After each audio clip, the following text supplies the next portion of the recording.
Ladies and gentlemen, boys and girls, marks of all ages, welcome back to the Wrestle WreMarks. As always, I'm your host, Chris. And I'm Chris.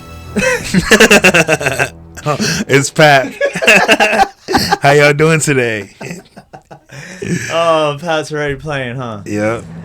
Well, we got a lot to get into because we had a lot of wrestling this past week, and we got the Royal Rumble coming up. Plus, we got some crazy news to get into, so keep it locked. We're going to start with a gut punch. And this one, if you grew up in the TNA to WWE era, this one hits you hard. AJ Styles, WWE retirement plans. I'm sad, man. I'm sad. That's the boy. But because anytime retirement and AJ Styles are in the same sentence, every wrestling fan over 30 just sat up straight. And, you know, I can't really say just the 30-year-olds because I told my brother yesterday he's going to be 22 on Saturday, you know, Rumble season, and he's turning 22. And he was like, dang, for real? And said, and Samoa Joe, he's all, no way. You know, so. I don't know about you. But I'm feeling 22. Oh, yeah. he got mad because we were singing that to him yesterday. Oh, that's gold. But per PW Insider, the expectation inside WWE has been that AJ's WWE run ends before WrestleMania 42. And one of the discussed options for a retirement match has been the Rumble weekend. So a lot of people are clamoring about it, and a lot of people are kind of upset, which is understandable. I mean, if it wasn't for AJ Styles, man, we wouldn't have a lot of the things we have. Yeah. And a lot of the wrestlers that he inspired and are on the roster today. So yeah, exactly. It hits hard. It does. It hits harder than John Cena's. I think I was telling you that the other day. We were talking about that yesterday, yeah. I feel like it's because of the whole indie darling scene. You know what I'm saying? Like, you followed this person from jump. Like, Cena, yeah, he was in the indies and whatnot, but at that time I wasn't following as closely as I was when AJ Styles was in ROH and Fighting Punk and all that stuff. So it just hits a little harder. Yeah, definitely. You know, so WWE isn't scrambling like, oh my God, AJ said retirement. Apparently, this has been known internally for months. Exactly, and that's the important part. This isn't a sudden panic. It's more like WWE knows the ending or the end is coming, and now we're entering the period where every big AJ Styles match has been chapter closing energy pretty much. Yeah, and if that Rumble talk is real, that means the whole weekend becomes a giant. If this is his last ride, you know, we're gonna watch along for sure. Yeah, and it makes you wonder, is it going to be his last ride?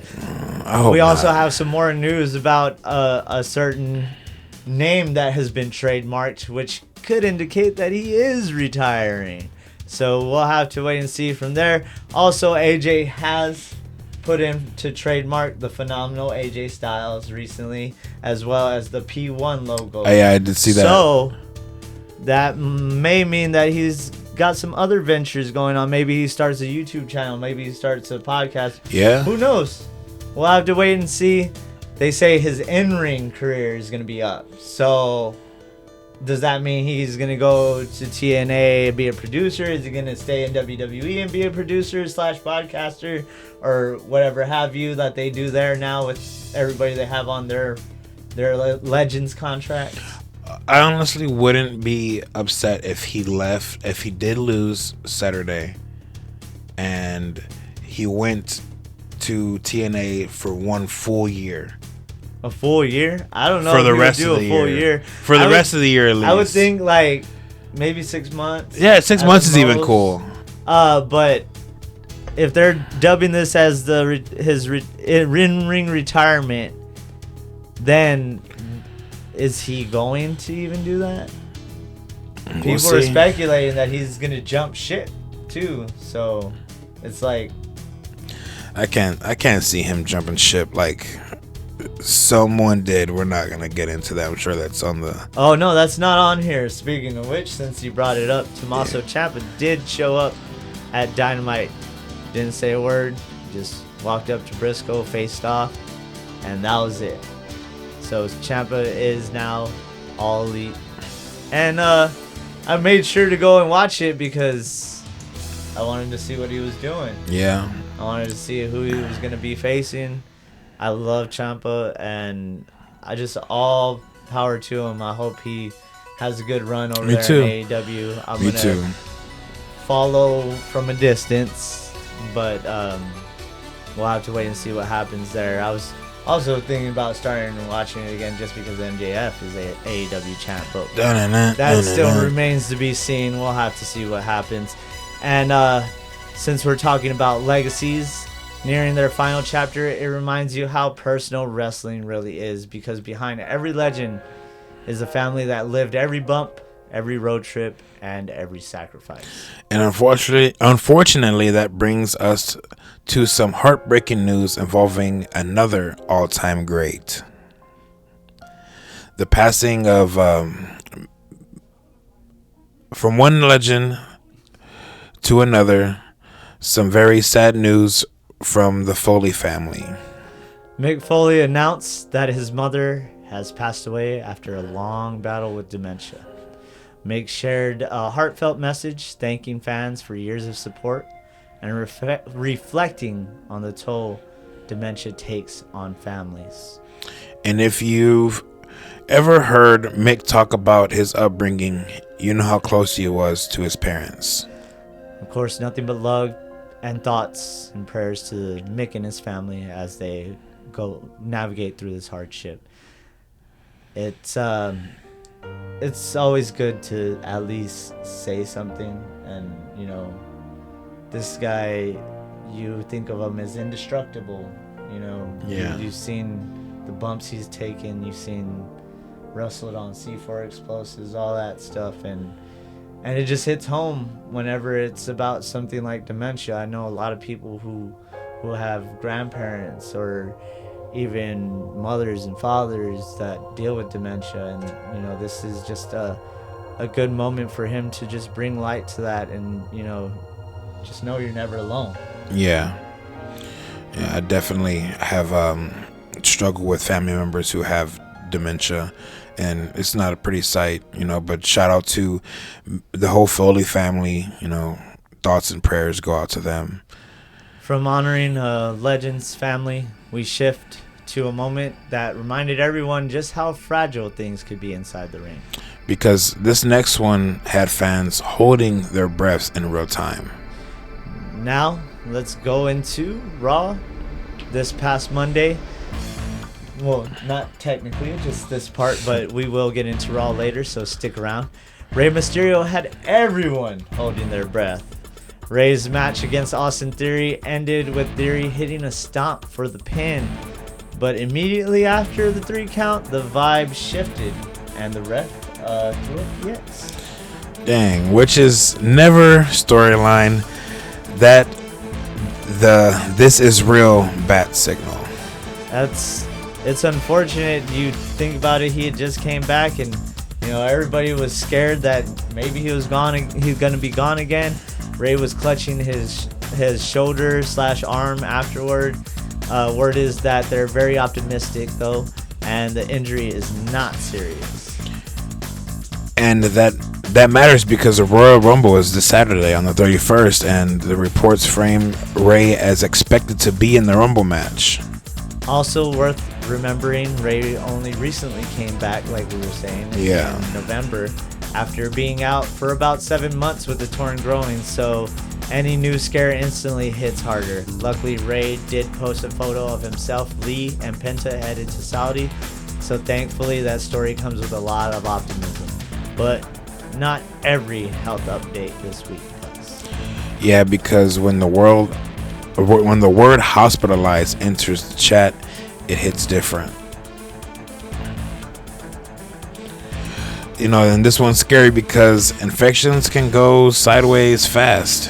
That they can. Braun Strowman posted that he spent the night in the hospital with an infection that came out of nowhere in his right knee. He asked for prayers and well wishes. That thing looked crazy. I don't know if you've seen the picture. I did not. It was swollen and red as hell. Poor guy, man. He just had a recent scare too, so hopefully he's doing better now. And I'm assuming they drained some fluid, seeing how swollen it was. Ooh, yeah, and this is his second setback in weeks because he was in a car accident on January 14th that left him with a sore neck. That one was messed up, man. I heard he had just recently rebuilt his car and was taking it on test drive. And that's always the worst. There was an accident, so that's unfortunate, man. He's had a few setbacks, but I'm sure he'll bounce back. He did come back with a hashtag I got this. But yeah, that's a rough January for sure.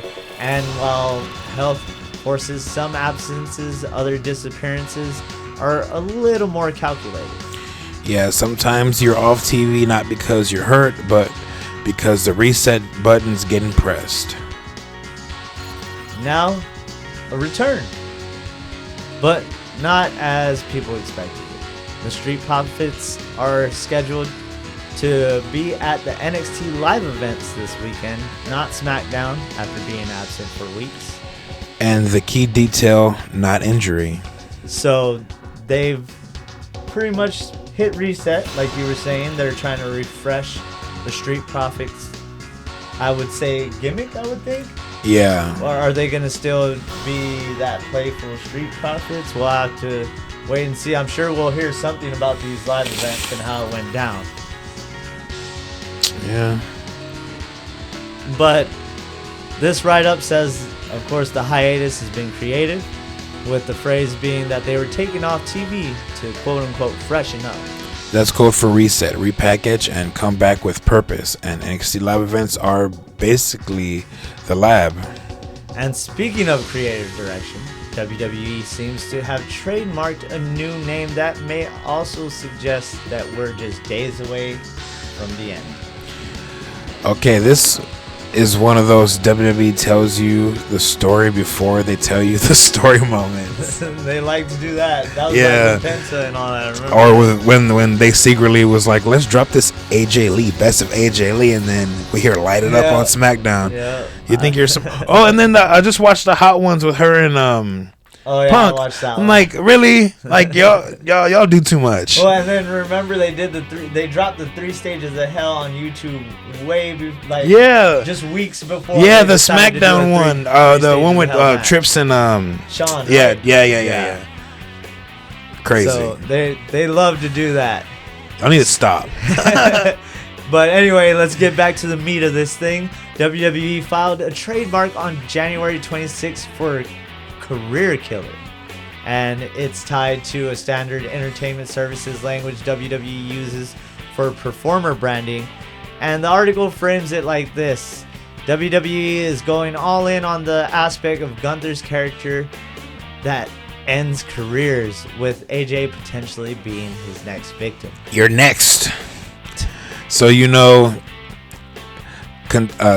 contemporary is gonna start commentary is gonna start calling Gunther the career killer at the Royal Rumble for sure. Yeah, that's coming out. It's probably gonna be Graves that says it. Wait, you think Pat McAfee's gonna be there? I hope not. I think he might be there. We'll have to wait and see. I don't know what he's doing right now. Where's Wade Barrett at?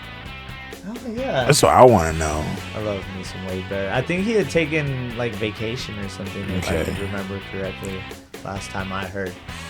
But all right, when it comes to set design and production, this one is pretty wild. WWE's Royal Rumble setup in Riyadh is a custom-built open-air venue in the King Abdullah Financial District, and it went from bare ground to WrestleMania level production in under a month. Fans have been tracking the build in real time, drones, daily updates, the whole thing. And they're talking themed design pieces. I saw the on the building, and then also... You saw the what? No, I didn't see the what. Nah, the that's what I'm talking about. Because I told you that's my prediction for the Rumble. I thought you were going to be like, they have a what there, that'd be crazy. Hey, those little phones you never know what happened. You know what I'm saying? And I'm glad that doesn't come up as much The anymore. what chance? Yeah. It just depends on what city you're in, I guess. Yeah, now. I guess so. But they also had a picture of a Roman Reigns 1 being shipped off. That's awesome. So I'm excited to see what the set's going to look like. Is that one going to be part of his entrance, or is it just going to be that outside area like where the is? Yeah, maybe. Also, since we're talking about Rumble, Pat McAfee did reveal that Brock Lesnar will be part of the Rumble yesterday. I think it was yesterday, or was it today? I'm sure it was yesterday. But anyway, Brock, like we speculated last episode, he is going to be in the Rumble. Brock Lesnar. Plus, a report of the roof structure and the lighting rigs are reaching the final phases with finishing touches ahead of these press events. While WWE continues to expand globally on the surface, there are still legal matters from the past playing around behind the scenes. Yeah, this one's serious and still very much ongoing. Alright, serious legal update. Vince McMahon and Linda McMahon filed oppositions asking the judge to require plaintiffs in the former Ring Boys to litigate under their real names, arguing that continued anonymity would hinder their ability to find witnesses and defend as the case heads deeper into discovery.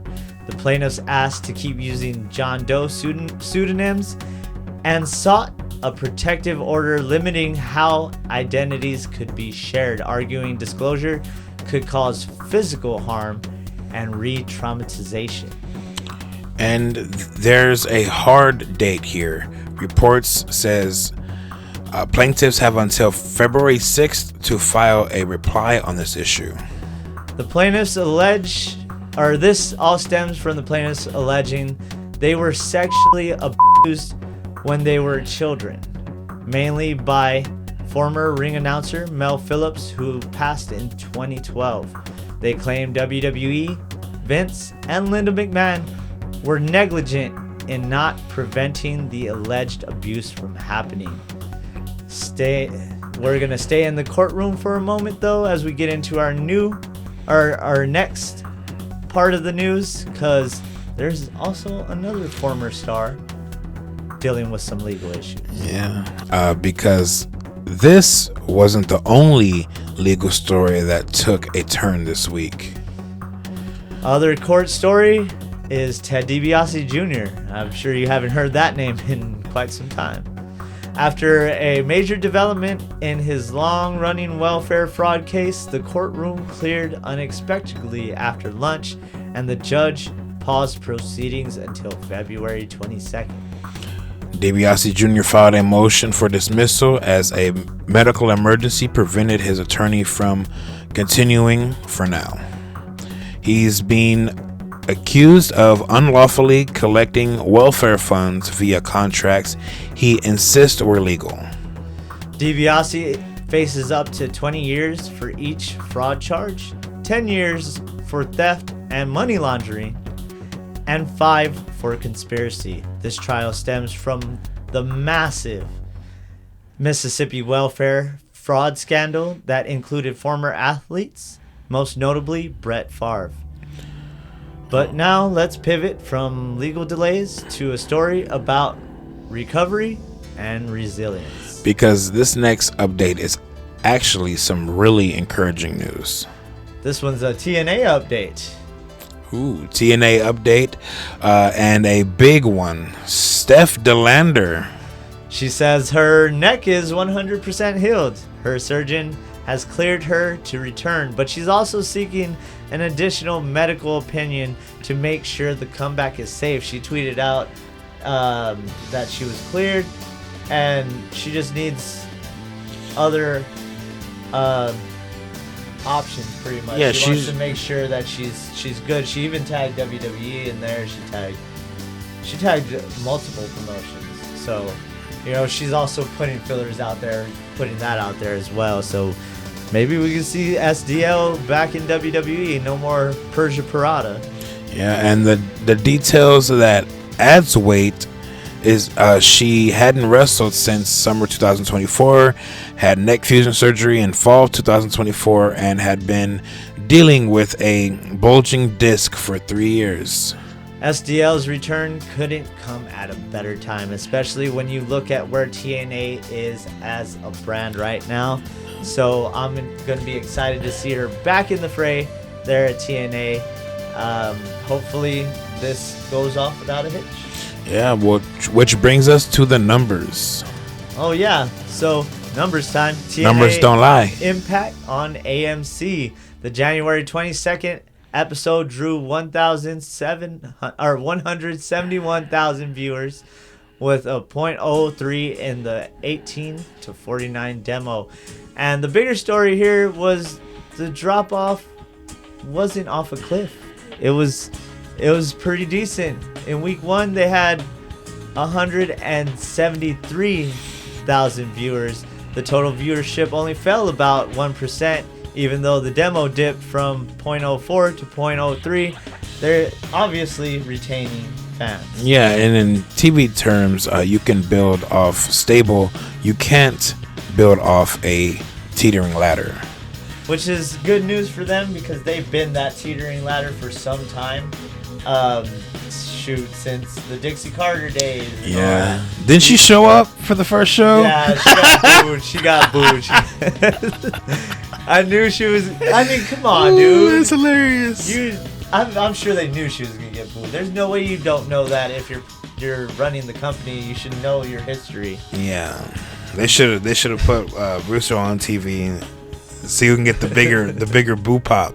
But yeah, like you said, the numbers matter, but they don't tell you everything about what it's like to actually be on that roster. Yeah, and this next quote really humanizes that. A quick human moment. This round is out, and there's a quote making the rounds from beloved Raw superstar saying, quote, "Sometimes I get laughed at," end quote. This came from Tozawa via X.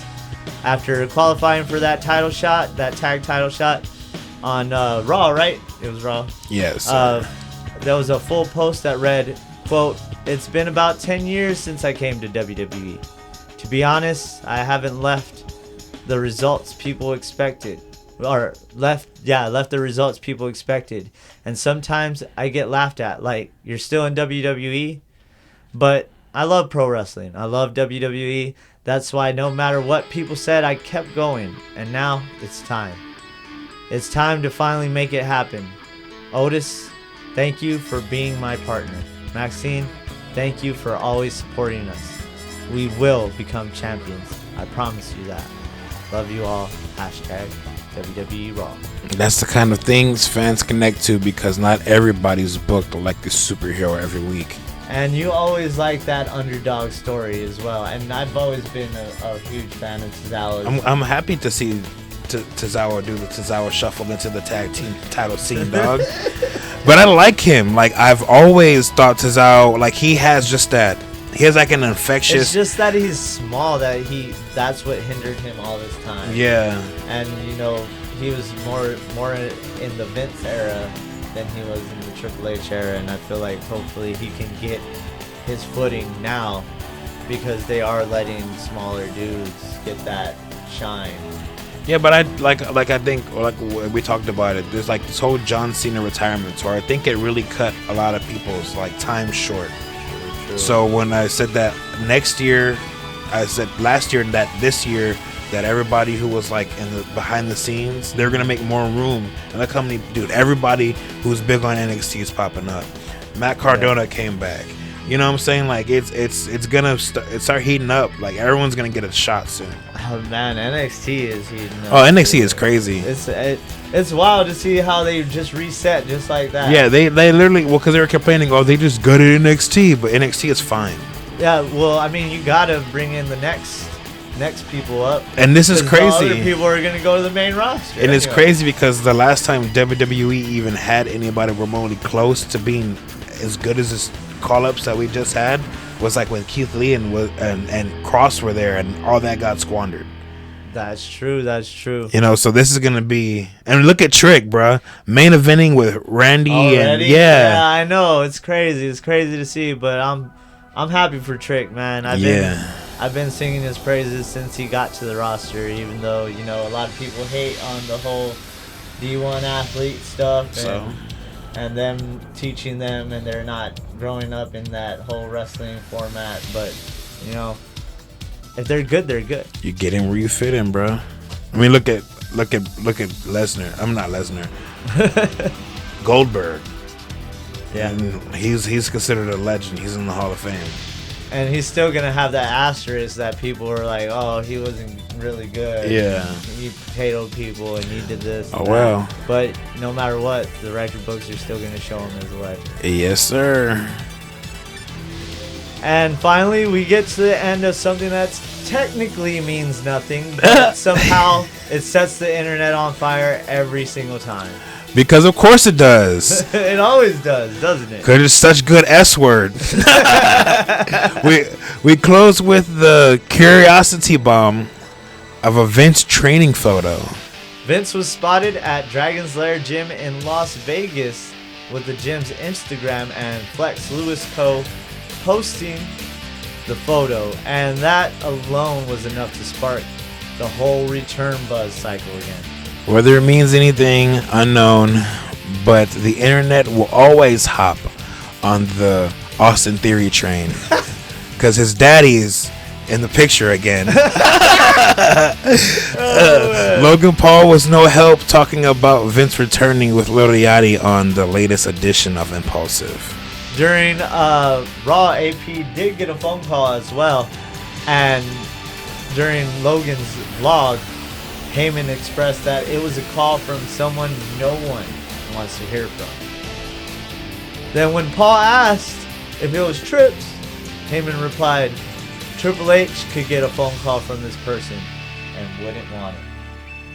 Which led to Logan saying, it's got to be the big man himself. Yeah, and you know what I noticed too on Raw? But you know who the big man is, right? Lesnar. Yeah. Yeah. They're just teasing. I know, but you know what's cool though?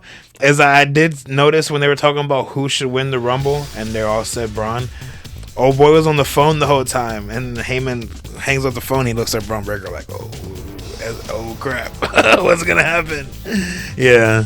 Yeah, because I mean, we're gonna see some kind of rift in some of these factions for sure. I think every faction.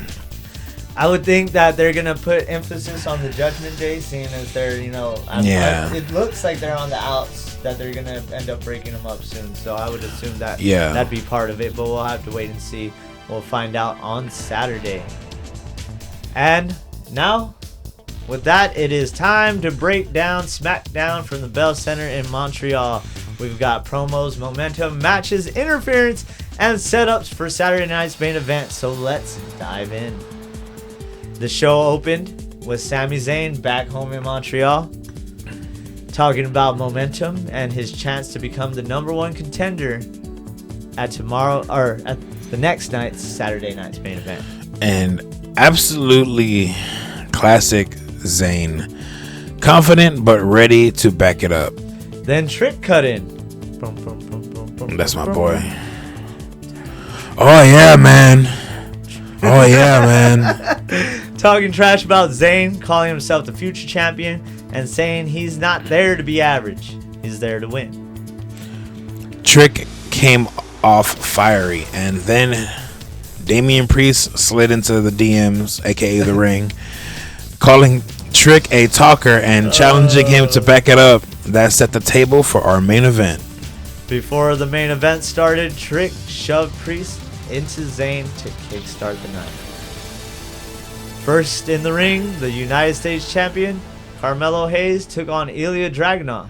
Hard hitting from the jump, Dragunov came out swinging, chopping and suplexing, but Hayes kept firing back with elbows, counters, and big maneuvers. Late in the match, with Dragunov controlling a lot of the frame, The Miz showed up at ringside, distracting Dragunov, and that gave Hayes his opening. That was it. Hayes hit the first 48 and retained the U.S. title. A smart finish, but you can't bet Dragunov wants his rematch, or he's just gonna stomp out the I love Miz. his nothing but net leg drop, but why isn't it called nothing but neck? Right? I guess. I mean, come on. Come on. I guess. Come on. I get it. Well, our main event, of course, we're trying to run down these things because there's a lot to talk about. A lot. So these recaps aren't going to be as long as they usually are. So the main event was Trick and Damian Priest, and it got pretty wild. Yeah, Trick had a ton of momentum, and the crowd was into it. Back and forth strikes had both guys hurting early. And then out comes Sami Zayn. Ole. Attacking both the Trick and Priest, forcing the match to end in a no contest. And of course, that wasn't the end of it. Out came Randy Orton, hitting a pair of RKOs left and right and center. Yes. He sent everyone home with a message. That sets up some massive multi-person chaos heading into Saturday night's main event.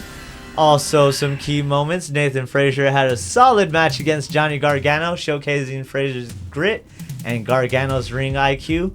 Then we also had the women's tag team #1 contender triple threat with Charlotte Flair and Alexa Bliss against Lash legend Nia Jax, along with Julia and Kiana James.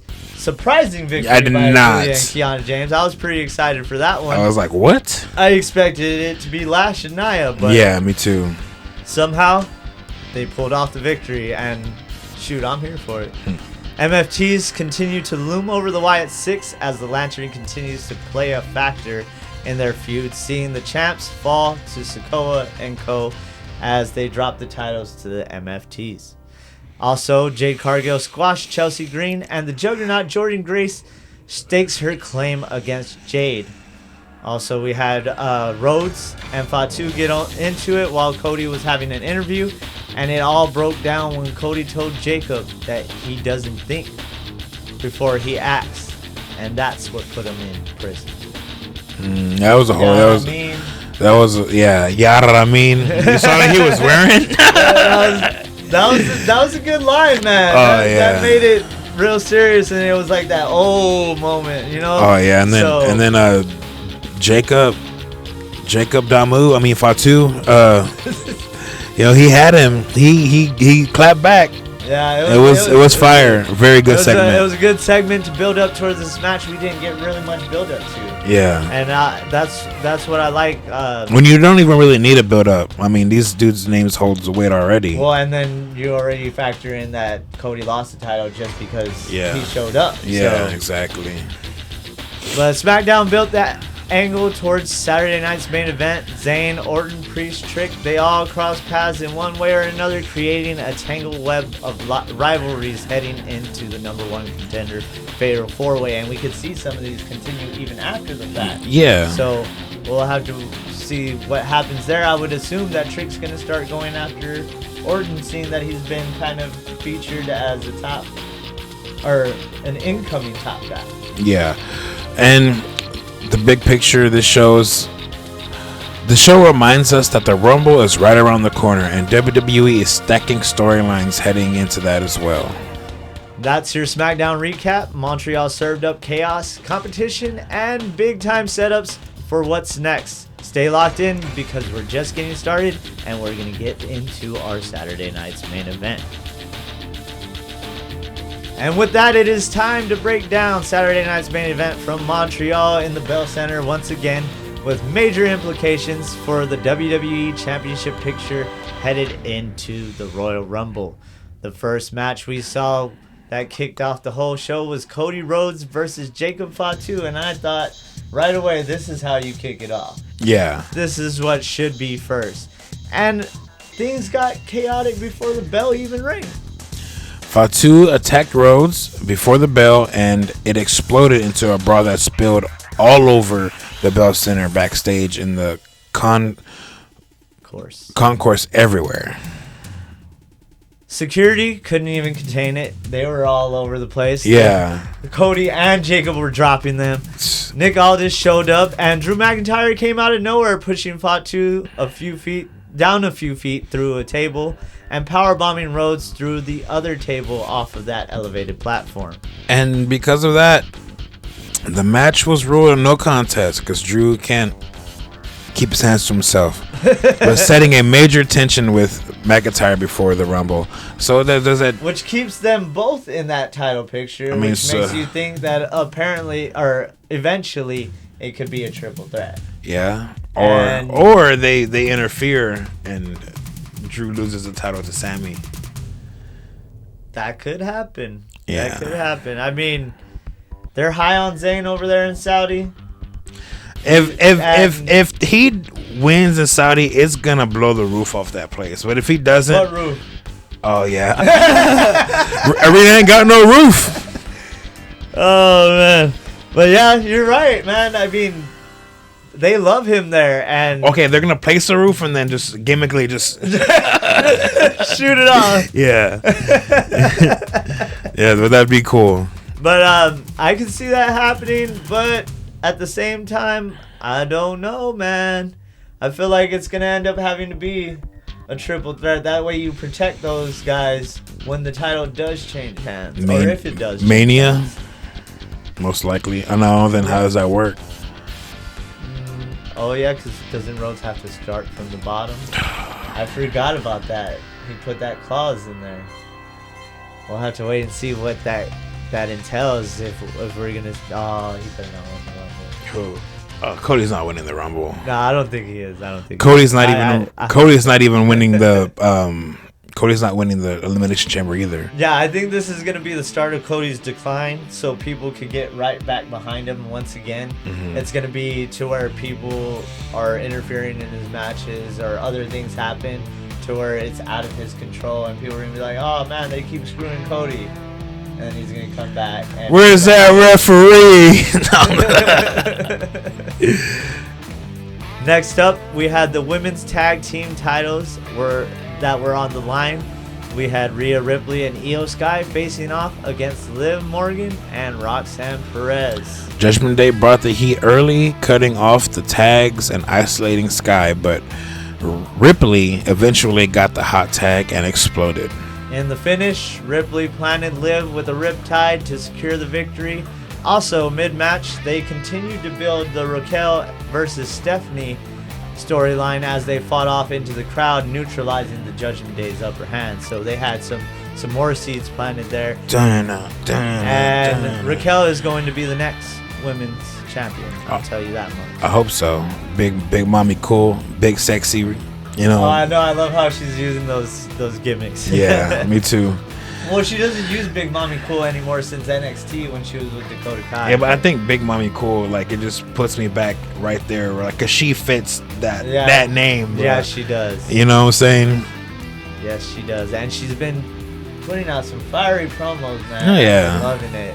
And I love how they've been mixing a lot of with the Spanish and stuff in there, and also I don't think I put this in the Raw thing since we're talking about this right now. I might as well talk about it. They're gonna have a Philly Street fight on Raw. Yeah. So that's gonna be exciting to see. I would assume that the Judgment Day plays a factor and Raquel wins it. I hope so. Well, you were saying, sorry. I forgot. Segue. My apologies. That one came up and I didn't want to lose it. You're good. And then time for a dream clash, man. We saw AJ Styles and Shinsuke Nakamura in a straight singles bout for probably the last time. Yeah, Styles and Nakamura traded strikes, counters, and near falls in a technical masterpiece. And Styles looked dominant and Shinsuke looked resilient. In the end, Styles connected with a phenomenal forearm and followed up with the Styles Clash for the victory. Afterward, they shared a respectful fist bump and raised each other's hands in a classy move before Styles' big weekend. Now, I'm tired of talking about this dude like he's gonna retire like on Saturday. I hope not, but it feels like that. It just sucks. Career killer, man. Yeah. You can't give him that name and not have him end. But he's AJ freaking Styles. AJ Styles' career. I hate to see it too, but I mean, the cards indicate that might just happen. And I told you earlier when I was watching this, man, I got lost in it. I got lost completely in this match, and this is a match of few that I really got lost in, and I just felt like, man, I felt like I was back watching New Japan, early New Japan with Styles and Nakamura. Well, not early New Japan, but was that era. That era of New Japan with Styles and Nakamura, and 12 years ago now. Wow. It was crazy because I was like, man, it just feels like it's the same thing, and it just has that big match feel. It just had all the nostalgia, and I was here for it. And then next thing I know, I see on social media someone put together a video where they put all the spots side by side, Japan side by side with the ones they did in WWE, and it was pretty much bar for bar, and it made sense. It was a good send off. It just hurts me too because I love Nakamura, bro, and to see him have a match like that, and he doesn't really have too many matches like that.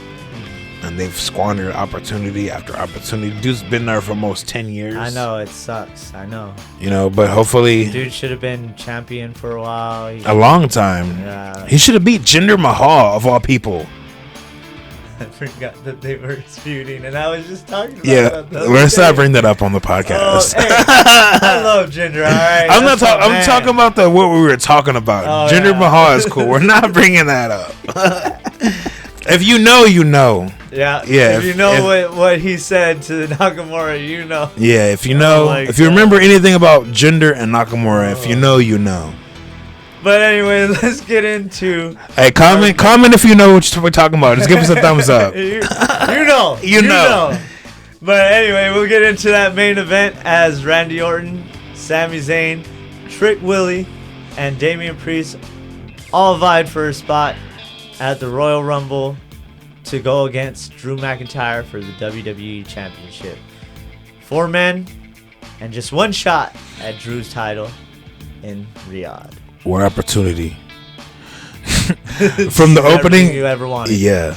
Moment. Yeah. They need to capture it. Okay. But all the others just let it slip. I didn't think you're gonna go. Sorry. That's cool. Sorry. But from the opening sequence, all 4 went hard and fast.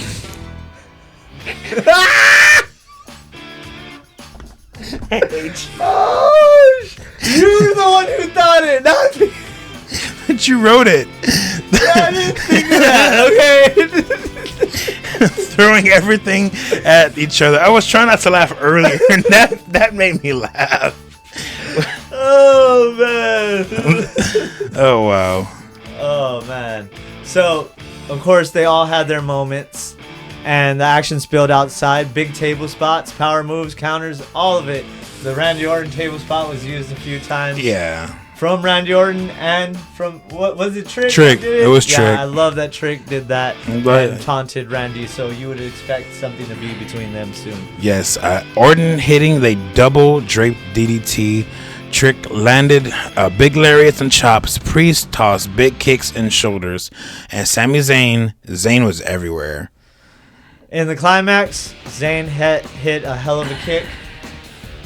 A luva kick on Priest and got the pinfall, earning the #1 contender spot and a shot at Drew McIntyre at the Royal Rumble.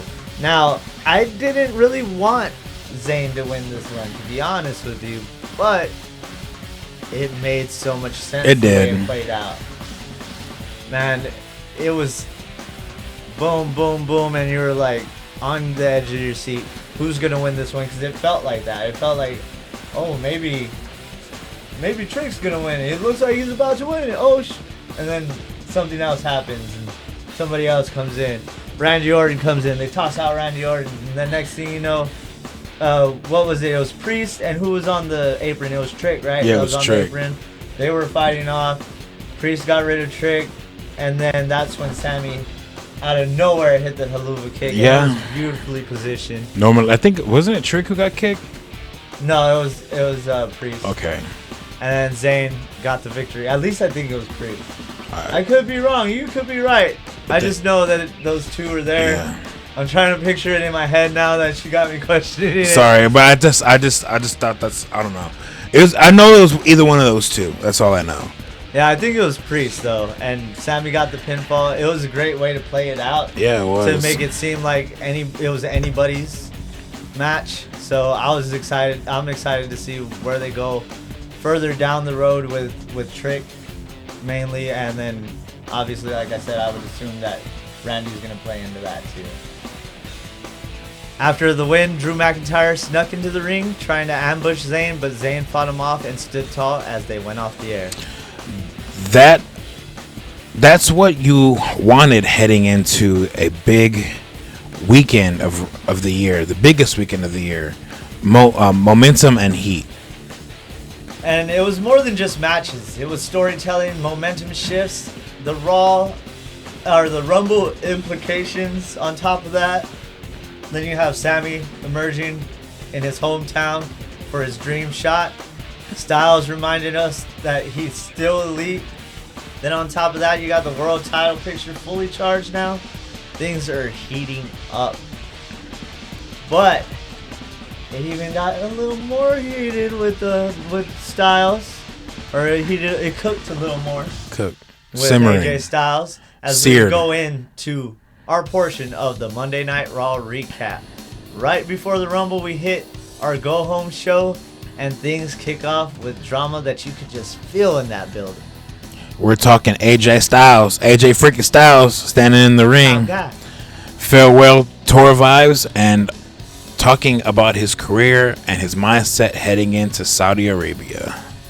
AJ opened up by saying 2026 is going to be his year. And he believes he could become World Heavyweight champion again, excuse me. He talks about putting his career on the line against Gunther at Rumble. And next thing you know... And that's when Phil Brooks walked out. CM Punk. These two go way back. Friends, rivals, and the whole 9 yards, which is a good movie. And Punk came out with... I haven't seen that one. Me neither. And Punk came out with respect, but also a challenge. Eventually, the main event is determined. Him versus Punk. Styles said if he beats Gunther on Saturday, then he'll be #1 contender. But Punk said, why not tonight? AJ agreed, and it was announced there Styles gets a match for Punk's World Heavyweight Championship on the spot. It was crazy to see that, man. I that's immediately when they were talking about it, I was like, man, they better do it. This is going to be a great match. Before they even agreed to do it that night, I was like, man, yeah, it's been so many years. Chris's wheels were turning. He was texting me like all their feuds and tag team ups, and then I could finally get into the main event, and then Michael Cole brought all that up. Yeah, everything. I was excited that they brought some. Well, they didn't name ROH, of course. Yeah, but I mean, who cares? Tony Khan owns them. But well, we know what they were talking about. As soon as all that stuff happened, that's what came to mind right away. It was like, man, their ROH stuff. I can't wait to see this match. It was just for a smart mark. That was the match that you're like, yeah, exactly. I can't wait for it. Like, you remember? Oh, they delivered too. What was it? 2004. Yeah. When it was Punk and Styles on the independent scene, and on ROH they had their big program. And you could just feel it when they came together and talked to each other. Like, you just felt it, and you're like, this is gonna be a good one. Yeah. But yeah, before we get into that match, we kick off with our in-ring action. With first the 6-women tag match featuring Rhea Ripley and Io Sky teaming up with Stephanie Vaquer against the women of the Judgment Day. That crowd was very hot early, and these women went back and forth. Sky with her speed, and Vaquer, because my wife hates when they say Vaquer. Not Vaquer. It's Vaquer. Stephanie Vaquer. Stephanie Vaquer brings the fire. Like, it just sounds so lame, Vaquer. And every time they botch her name, my wife was like, "It's Vaquer." I'm like, we know. We know. They don't, okay? Late in the fight, Rhea Ripley took over, later hitting the Riptide, and the trio picked up the pinfall victory over the Judgment Day. Good momentum builder heading into the Royal Rumble for that women's picture. And before the action in the ring heated up. Before we get there, sorry, not to cut you off. Go ahead. But the women have just been consistently cooking. Yeah. There has been no dips, no nothing. They have some botches that I deem questionable sometimes in some of the matches, but they're able to pick it back up. It's not even the botching, but the story, and then they just keep getting opportunity after. They're just killing it, bro. Yeah, it's like a lot of stuff's been stale with the men, but with the women, it's just been consistent. Well, and the women needed that for so long, dude. When you think back on it, it's like back when they started the tag division. There was barely any tag teams. Or anything. Now it feels like everybody's a tag team. Yeah, and everybody's going for the title. Yeah. And I like the way like I said before, I like the way they've been building it up. Heck it's awesome. Good. But before we get into things that heated up in the ring when we get into the main event, WWE ran a video recap of Saturday night's main event, reminding everybody of AJ Styles' big win over Nakamura, and it also included some of their past. And Corey Graves was selling the hell out of this match. Oh yeah, I loved how he brought up, if you grew up in this era and this and that, you grew up on Punk and AJ Styles. Yeah, you remember them tearing it up in the indie scene, and oh my God, I love Corey Graves. Flashbacks, for that, man. Well, because Corey Graves is a mark like all of us. Yeah, he's like Wrestle WreMarks. And Corey Graves knows his stuff. He saw that. He was inspired by those things. Yeah. Like anybody else during that era was, and it was gold. Shoot, man. he was like, I remember meeting him at 17, 18 years old. You know what I'm saying? That's what he said. Like, dude, I know we're talking about AJ Styles, but for me, I watch WWE all the time. Accidentally one day watched TNA, and I swear I saw Jeff Hardy, and then I saw Samoa Joe and AJ wrestle, and I was like, who are these guys, bro? I was instantly hooked, dude. I mean, yeah, back in that time, man, Samoa instantly Joe and AJ hooked. Styles. I mean, they put Samoa Joe in some dumb positions there. They did, including that fake tattoo that they. Yes, that? yes, I do. That was bad. But I don't know why I brought that up. That just came into mind right away. But yeah, great. The whole TNA Goats, AJ Styles thing, man. Oh my God, the Dixie Carter thing. Even though a lot of people hated that, I enjoyed the whole AJ Styles Dixie Carter thing. It was anything AJ Styles touched was gold. Yeah. But back on track though. Corey Graves and the whole package, that reminder was perfect because it set the table for what came next as they hyped it up with a beautiful put together video package. And alright, CM Punk went on to defend his World Heavyweight Championship against AJ Styles in a massive main event. Some would call it a main event of Mania caliber. Yep, it definitely. I told Chris it kind of felt like the Superdome in Georgia with Hulk and Goldberg. It should have been on a pay-per-view. It should have been a WrestleMania match. Yeah, I was telling him as soon as it happened, as soon as they determined it was going to be a match. For that was, I think, that was like the biggest fight field match we even had for like a Raw in a long time. Yeah. And I was telling him, I was like, man, this is a pay-per-view caliber main event. I don't know why they didn't do that, but obviously the whole Gunther thing, you would think that he is on the outs. We'll have to find out on Saturday.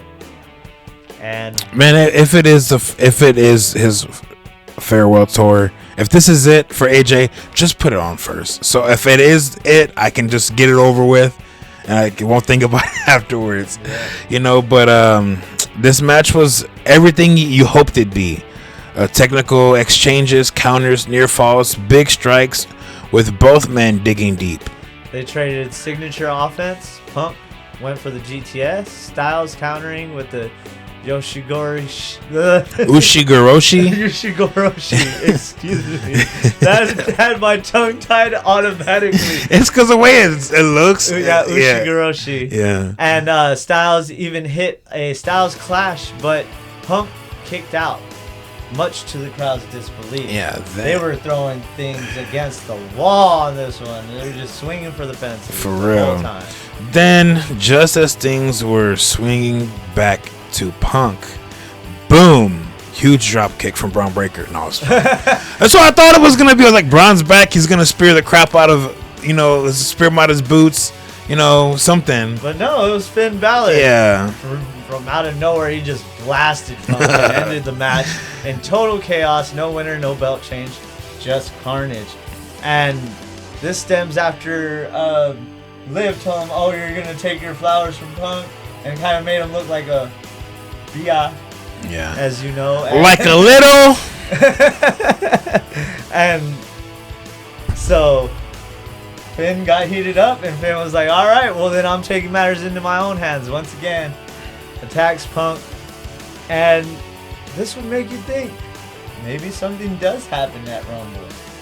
Maybe we get Punk and Balor and AJ together in the match.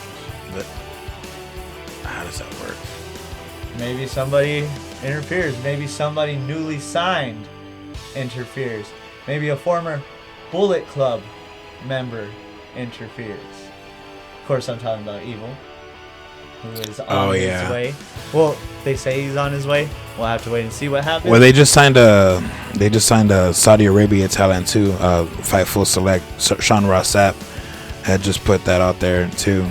Oh, okay. Hey, what if Omos comes back and saves AJ from?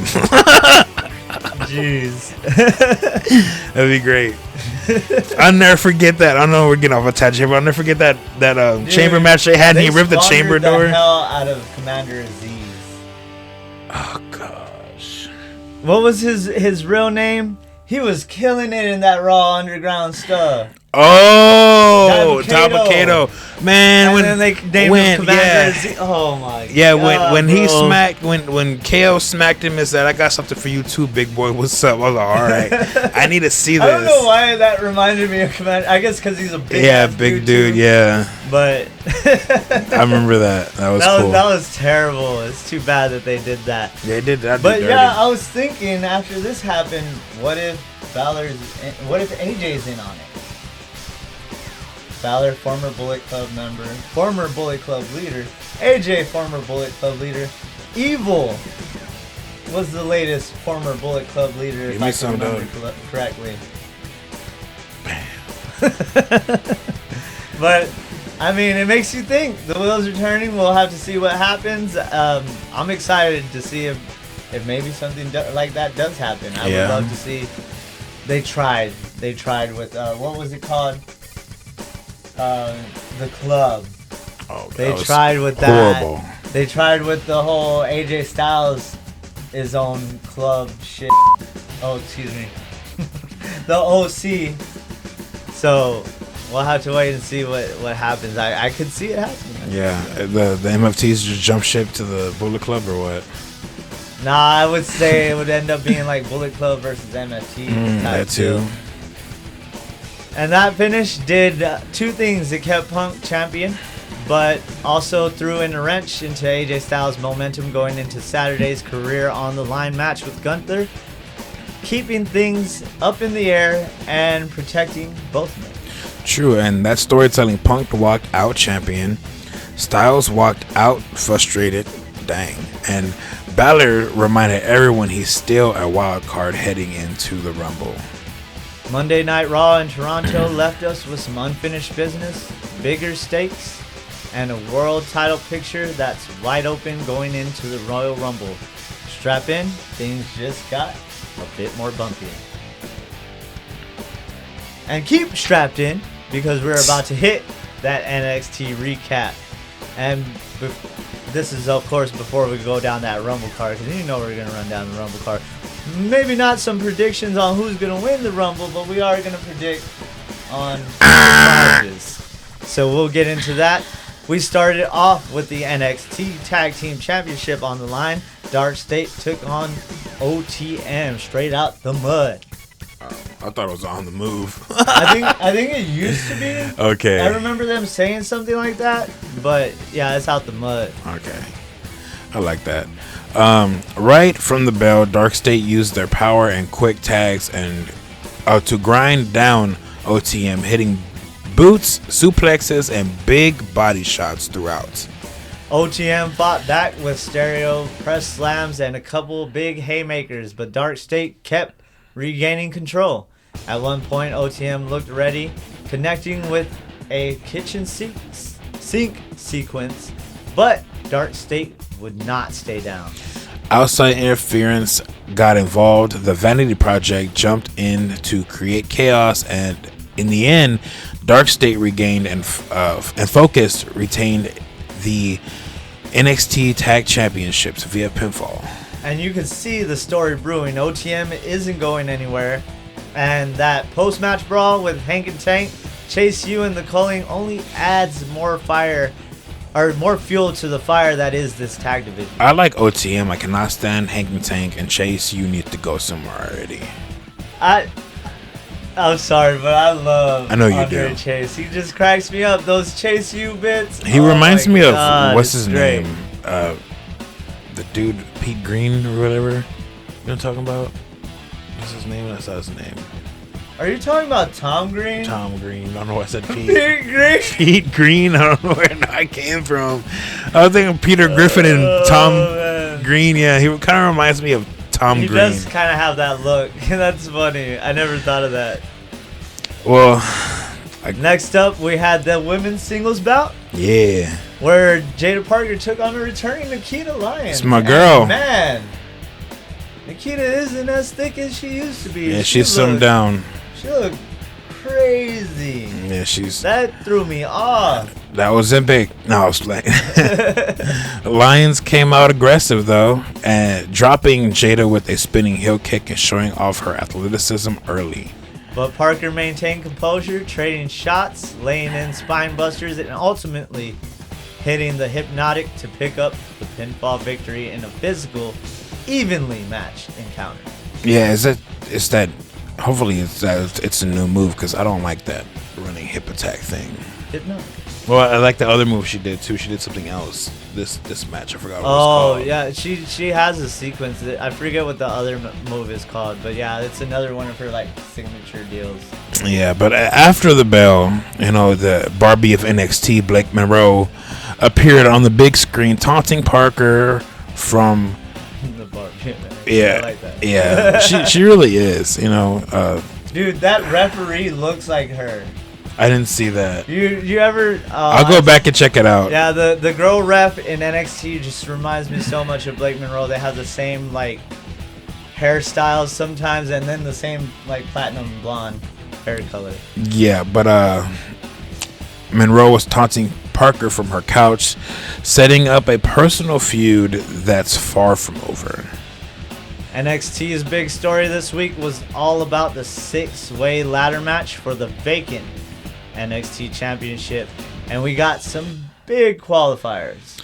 Dion Lennox stepped into a qualifier against Miles Bourne and came out with the victory after a hard-fought bout, sending him into the ladder match next week. I kind of didn't agree with this one too much. Yeah, to be honest, I would love to see Miles Bourne get his. I like Miles. Yeah, he's good.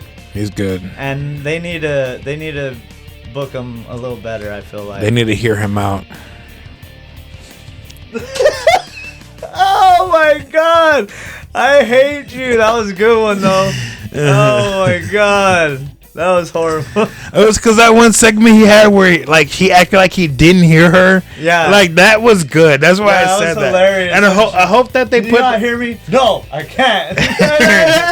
I hope that they put that into like his gimmick at least. You know what I'm saying? He looked a lot more serious, not being all super babyface and clean shaven. Yeah. It looks good on him, and I hope he does get some kind of comeuppance as he stays on NXT or possibly gets called up soon.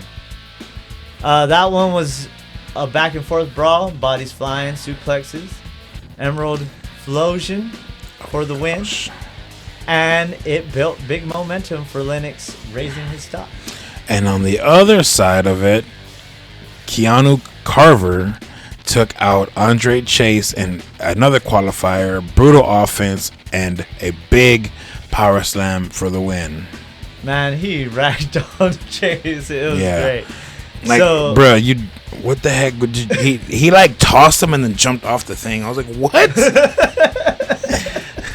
So that sets us up heading into the next 6-way ladder match for the vacant title, with Lennox and Carver joining fellow stars Ricky Saints, Shiloh Hill, and Shawn Legacy. You're forgetting somebody, bro. We're getting into that. Before the first bell tonight, there was some backstage heat. Joe Hendry was laid out cold by what seemed to be Vanity Project. They said that they just found the what is it called? Chair there. Oh, okay. Excuse me. Because he was laid out and Vanity Project was standing over him with the chair. They swear it wasn't them. They told Ava it wasn't them, which I kind of believe. Maybe. Who knows? Maybe someone's trying to frame Vanity Project as they're making their way into NXT. That means... Maybe it was Tony D'Angelo. Maybe. But also, they ended up getting that whole thing with Ava. So, as you were going to say, that does mean that Jackson Drake advances for that ladder match. Yeah. Because he kind of begged her to still let him in because she didn't want to let him in due to them attacking him or the accusation of them attacking him. Accusations that you insinuating. Not by defeating Hendry in the ring, but because Hendry was incapacitated. That storyline loaded with bad blood heading into next week. And Ava said that she would add Joe if he was cleared in time for that match. So we were waiting all day. We didn't hear nothing until his name was said. And as we get the big blow off in the end between all 6 contenders, while Saints goes to the top of the ladder as Joe Hendry, he appears. Yes. As Big Joseph said his name. It was great. So looks like Joe Hendry will also be in that match after a nice fire up. Carver takes out Joe Hendry and he's left standing tall to close the show. He accidentally tried to pin Joe though and set people laughing. The crowd laughed with that moment, but so hard. But I did like how they ended the show. They teased the next show they talked about, and Keanu Carver stayed there, selling that big Monster Hill thing, standing over everybody. So it was a good send off at the end of that show. Also, a notable moment before we close NXT, the Elegance brand had a beautifully executed pre-recorded promo to build towards their match against Zaruka, as the Elegance brand is set to defend their Knockouts tag titles after Zaruka qualified as #1 contenders last week. Tonight was about stakes and positioning in NXT. Dark State still reigns atop the tag division. Jada Parker is back and she's standing tall. Then we got the NXT ladder match shaping up to be one of the most unpredictable bouts of the year, filled with new talent at that. Whether you're invested in the titles, rivalries, or rising stars, NXT continues to prove it's must-watch heading into the Royal Rumble weekend. Also, before we head into Rumble, Tony D'Angelo also came out and said he would be explaining himself next week. So Tony D'Angelo will take center stage next week and I guess explain why he's attacking everybody. Yeah. So we'll have to wait and see. He said he's not the same Tony D'Angelo, which I'm excited about. It was a little too comedic to be on the main roster anyway. So we'll have to wait and see what Tony has in store. I would assume that he's trying to go for the title as well, but I mean, it just seems like he's attacking everybody. Everybody can get it. You get these hands. Shouts out to Braun. Hopefully you're doing well. Yeah, and so you can go eat some more food, homie. Man, he's so lucky, dude. Could you imagine having that job? Hey, you're just gonna go travel and eat food. Yeah. Like, hell yeah. That's what I want to do. Oh man, and I imagine we could see some of these NXT stars show up at the Rumble. True. And with that, we transition into the Royal Rumble and surprise entrant predictions. One of the matches we have that set the stage during SmackDown was Sami, it was Raw, right? That match happened. What match? Was Sami qualifying? Oh, it was SmackDown. It was Saturday night's main event. Oh yeah, it was Saturday night's main event. Damn it! See, so many shows. I know. Yeah. This is also a reason why I don't watch AEW as much as I used to either, because there's so many shows. But anyway, we get into it. We had that undisputed WWE Championship match against Drew McIntyre and Sami Zayn. Now, you made your little prediction that maybe Sami could win it. You think you're going to stick to that one? No, I'm not going to stick to it because you don't want it to happen. I mean, I really don't care. I appreciate the fact that Drew's getting his shine. It doesn't matter. But it just makes sense for Sami to win in Saudi Arabia. It'd be a big freaking moment. That's the only thing. I get you, yeah. But I mean, I really don't care who wins at this point. I really don't. And then we have the career-threatening match. I'm thinking that it's going to end in no contest, though, before I get into that. I think it's going to end in interference. Me too. But the next one is our career-threatening match, where Gunther takes on AJ Styles. If AJ Styles loses, he must retire. And I'm just going to go ahead and say, nah. No?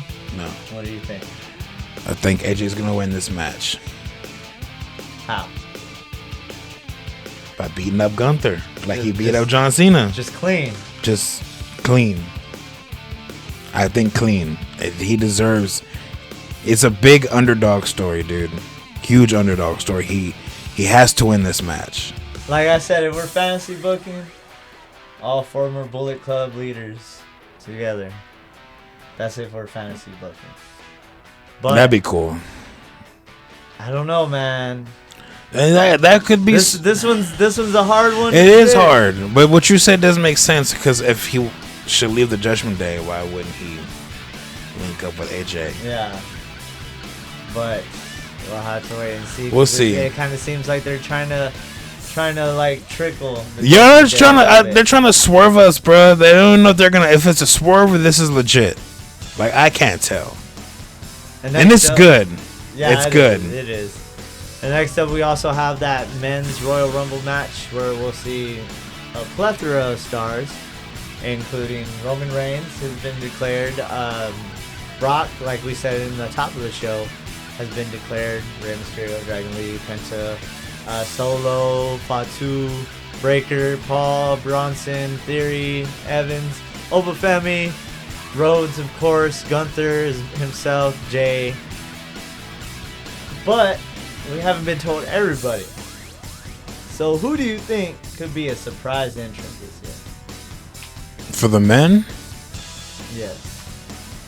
You can't even say Obafemi because he's already been announced for it now. LA Knight. Or returning LA Knight. I mean, yeah. I hate how this dude just took a simple word and now every time I say that word, I cannot not think about him. It's horrible. Thanks, LA Knight. That's what I think of him every time I hear dummy too. Yeah, that's dummy. It. Yeah. Oh man, that little button in TNA. Dude, he needs to bring that back. Dummy. Yeah. He needs to bring that back. I'm telling you. I love that shirt you have too. Oh, I know. Too bad it's peeling.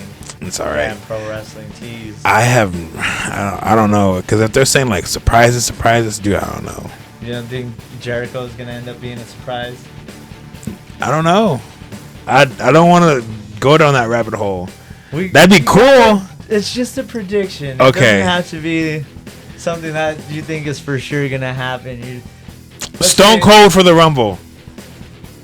Honestly, I could probably see that happening too. Especially with it being in Saudi, they love having Stone Cold there. Yeah. So it could happen. I would say we're going to see the Repo Man.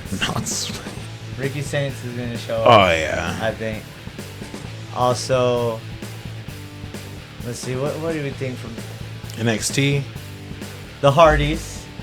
True. I think they're going to be the next ones to open up that forbidden door between WWE and TNA.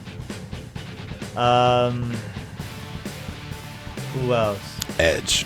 No, I was playing. Bro, I would love to see Moose. I don't think that's going to happen. That'd be though. cool. I don't think that one's going to happen. Trey Miguel. Oh, dude. Just to smack him in the face. Oh, man. That'd be good. I had some more on my off the top of my head when I was typing this, and now I can't even think of anything. Who else is not there? I think for the women, I think Bianca Belair. Oh yeah, definitely. I think for sure Bianca Belair is going to show up. Trish is probably going to show up. Or Joe might show up too for the men. Joe Hendry. Oh yes, that's another one that I meant to say. I can see Joe Hendry showing up. Other than that, is there anybody else you think? Women, AJ Lee. AJ Lee is showing up for sure, I'm sure. There's no way she's not showing up. Maybe Trish and Lita. Oh, Punk? Because I don't think he's been declared. Oh, he can't even go for the Rumble. Yeah, he's a got champ. The title. Jeez. Who else? Man, and there's a lot of people. Balor tried to get in, no, and they what the said heck? there's no spot. Chad Gable. Duh! Well, come on. That means the Creeds. That means El Grande Americano is going to be there Oh, too. dude, yes. You know he's going to be there. They have to. The Creeds have to be there. Yeah. I don't know how many spots there are, but I know. I think it was Finn. Was it Finn or who was it that tried to go get a spot and they were like, all the spots are full? It was Finn. It was Finn. What's Unless it called? Finn steals the spot, attacks somebody that's True. coming out and runs out. It's happened. How about this? The Demon. Oh, I thought you were gonna say Maven. No, Maven here at the Royal Rumble. How y'all doing? Look at my eyebrows. Oh, jeez. That'd be crazy work if Maven showed up. That would be freaking funny. Oh man, and then Taker's next. He drop kicks Taker. Oh man, Again? that would be great. Dang, bro. that would be fire. Oh man, that would be pretty good. Dang. I would assume that. Hey, I got a dream match. Two people, triple threat match for people who don't belong in WWE. Logan Paul, The Miz, and Maven.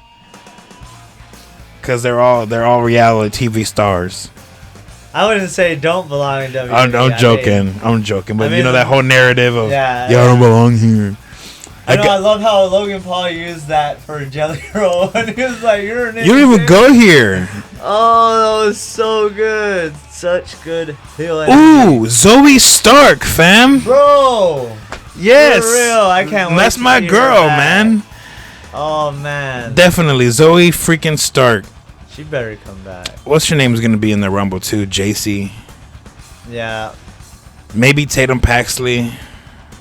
Oh, yeah, I can see Tatum Paxley. So far, they do have Io, Rhea, Liv, Raquel, Bailey, Lyra, Asuka, Chelsea, Jordan Grace, Charlotte Flair, Alexa Bliss, Nia Jax / Legend, Julia, Maxine Dupree, and Becky Lynch in there so far. So what about dude?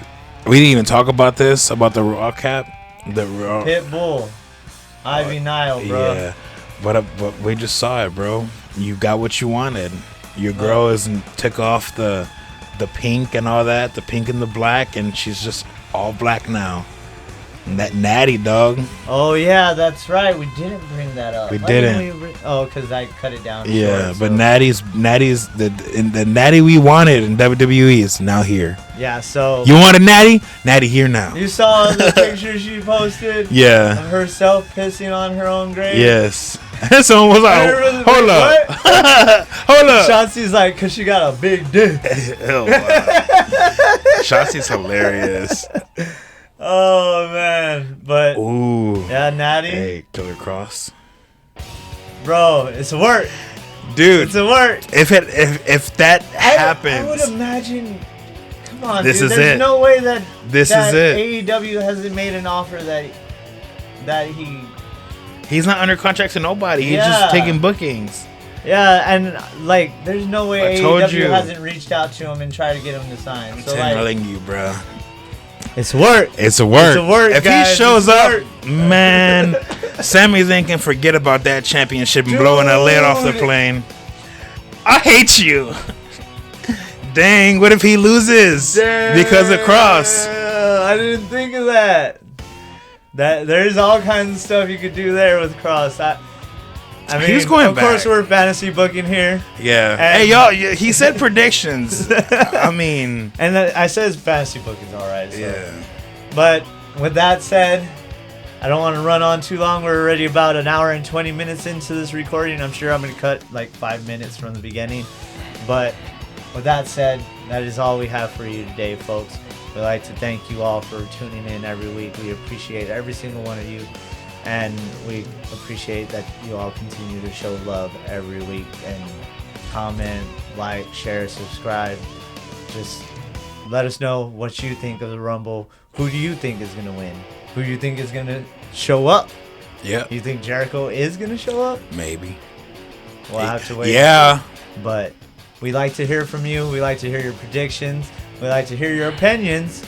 Or even, we'd even like you to challenge our opinions. Yeah. So put it in the comments. We'll read it. We'll also reply. I try to make sure I reply to everything. If I don't, I might have got caught up with something, but I will come back and still reply. So with that said, thank you all for listening. We appreciate it all. And with that, you got anything? That WWE 2K26 looks crazy with all these freaking packages. Oh yeah, I was just saying King of last Kings. week it better not be another Punk's on the cover and then it's Attitude Era and it ended up being. I told you. Oh, don't we get the cover this week during the kickoff? We already got the cover. It's just everybody, I think, and then that time to play the game version. Yeah. How'd you pull this off? Whack. But anyway, But I think it's so dumb that people are all like, "Oh, Trips is making it all about him." Like, he doesn't decide who's the cover. yeah, 2K does. Yeah, 2K is the one that, hey, we want to do this, and we want to focus on this person, or we want to make some focus on that person. Like, it's just the Attitude Era, and to be real, Triple H is one of the most prominent figures of the Attitude Era. When you take into account Everybody's his feuds with his feuds with Rock yes. moving in, and then the whole DX thing, his own DX thing, moving forward to all those times he was champion, the time he rolled 14-time world heavyweight champion. Before his programs with Shawn. yeah, everything. All that. Oh my God. Triple dude. H is the GOAT. People, we're not even having people this. forget about all this just because he's creative. yeah. So it's like Well, half of the things that weren't cool back in the day were cool because of him and Shawn, and now they're cool because him and Shawn. Enough said. How do I drop this mic, dog? But anyway, we went a little too far off the rails there. Also, before we step off, if you have PlayStation Plus, and we've been talking about this game for some time, even 2 brands ago. Yeah. As we talked about, Undisputed, it's going to be free this month for PlayStation Plus subscribers. It's going to be the free monthly game. So make sure you cop that when it comes out. And that way I can whoop all y'all. No, I'm not that great in that game. I'm just fooling. But anyway, for that, I am Chris. And I'm Pat. And this was your Wrestle WreMarks. Thanks for watching. Like, share, and subscribe. Find us wherever you get your podcasts.